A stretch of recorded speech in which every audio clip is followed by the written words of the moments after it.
Manajemen SDM ialah suatu proses yang melibatkan perencanaan, perorganisasian, pengarahan, dan pengendalian. Segala hal yang berkaitan dengan tenaga kerja dalam suatu organisasi, tujuan utamanya adalah untuk memaksimalkan potensi karyawan dan meningkatkan kinerja organisasi. Materi yang pertama di sini ada membangun kerja sama tim. Kerja sama tim merupakan kunci sukses dalam berbagai bidang dari dunia bisnis hingga kehidupan sehari-hari. Membangun tim yang solid, efektif, dan harmonis membutuhkan pemahaman dan strategi yang tepat agar terjalannya kerjasama tim yang baik. Yang selanjutnya di sini ada pentingnya kerjasama tim. Yang pertama, efisiensi, di mana kerja tim memungkinkan pembagian tugas dan tanggung jawab secara merata, sehingga pekerjaan terselesaikan lebih cepat dan efisien. Dan yang kedua di sini ada menumbuhkan motivasi. Dukungan dan kolaborasi antara anggota tim dapat meningkatkan motivasi, semangat, dan dedikasi dalam mencapai tujuan bersama. Di sini yang terakhir ada kreativitas. Bertukar ide dan perspektif dari berbagai anggota tim dapat memicu ide-ide kreatif dan solusi inovatif.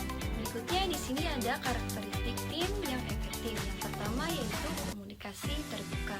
Tim yang efektif memiliki komunikasi yang terbuka dan jujur, memungkinkan setiap anggota untuk menyampaikan ide dan pendapatnya. Dan yang kedua yaitu di sini ada kepercayaan. Kepercayaan antara anggota tim sangat penting untuk membangun rasa aman, saling mendukung, dan kolaborasi yang harmonis. Dan yang ketiga di sini ada tujuan bersama. Semua anggota pasti memiliki pemahaman yang sama tentang tujuan dan target yang ingin dicapai dalam menciptakan visi dan misi perusahaan. Dan di sini ada sinergi. Anggota tim saling melengkapi dan bekerja sama secara efektif untuk menghasilkan hasil yang lebih besar dari jumlah individu. Dan selanjutnya di sini ada membangun kepercayaan dalam tim. Yang pertama di sini ada transparansi. Kita harus jujur dan terbuka dalam komunikasi berbagai informasi secara adil dan transparan. Dan yang kedua di sini ada konsistensi. Tetap konsisten dalam perilaku dan perkataan, menunjukkan integritas dan dapat diandalkan. Dan yang ketiga di sini ada empati.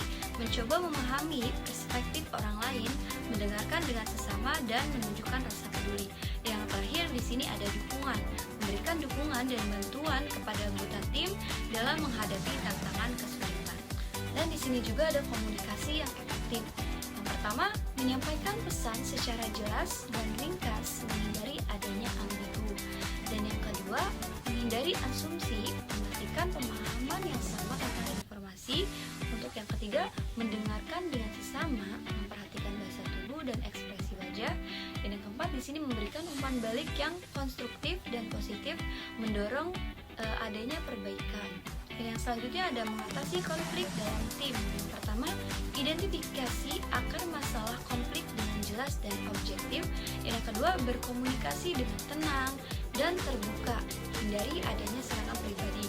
Dan yang ketiga, cari solusi yang saling menguntungkan ya. Berfokus pada tujuan bersama. Untuk yang keempat yaitu bersikap positif dan optimis, membangun kembali kepercayaan tim. Dan untuk yang selanjutnya ada peran pemimpin dalam tim. Yang pertama, memotivasi, menginspirasi dan memotivasi anggota tim untuk memberikan yang terbaik. Dan yang kedua ada komunikasi, menjalin komunikasi yang efektif dan terbuka dengan setiap anggota tim. Dan yang ketiga ada delegasi penugasan, menugaskan tugas dengan sesuai kemampuan bakat anggota tim. Dan yang terakhir ada mendukung, memberikan dukungan dan bantuan kepada anggota tim dalam menghadapi kesulitan. Yang selanjutnya ada pengambilan keputusan bersama. Yang pertama diskusi, memfasilitasi diskusi terbuka dan kolaboratif. Dan yang kedua yaitu di sini ada menilai berbagai opsi dan risiko secara objektif. Yang ketiga ada konsensus, mencari kesepakatan bersama, mempertimbangkan semua perspektif. Dan yang untuk yang keempat di sini ada implementasi, menerapkan keputusan dengan jelas dan efektif. Dan ada pun komunikasi yang efektif. Yang pertama di sini ada brainstorming. Membuat sesi brainstorming ini untuk menghasilkan ide-ide baru dan inovasi. Dan untuk yang kedua, di sini ada eksperimen. Mendorong anggota tim untuk bereksperimen dengan ide-ide baru dan solusi yang tidak konvensional. Dan untuk yang ketiga, apresiasi dan memberikan penghargaan, apresiasi atas ide-ide kreatif dan inovatif. Adapun cara untuk mempertahankan semangat tim yaitu membangun dan mempertahankan semangat tim supaya yang dedikasi dan konsisten. Menciptakan lingkungan kerja yang positif, memotivasi anggota tim, dan memberikan penghargaan atas prestasi adalah kunci utamanya.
Mungkin itu saja yang dapat saya sampaikan.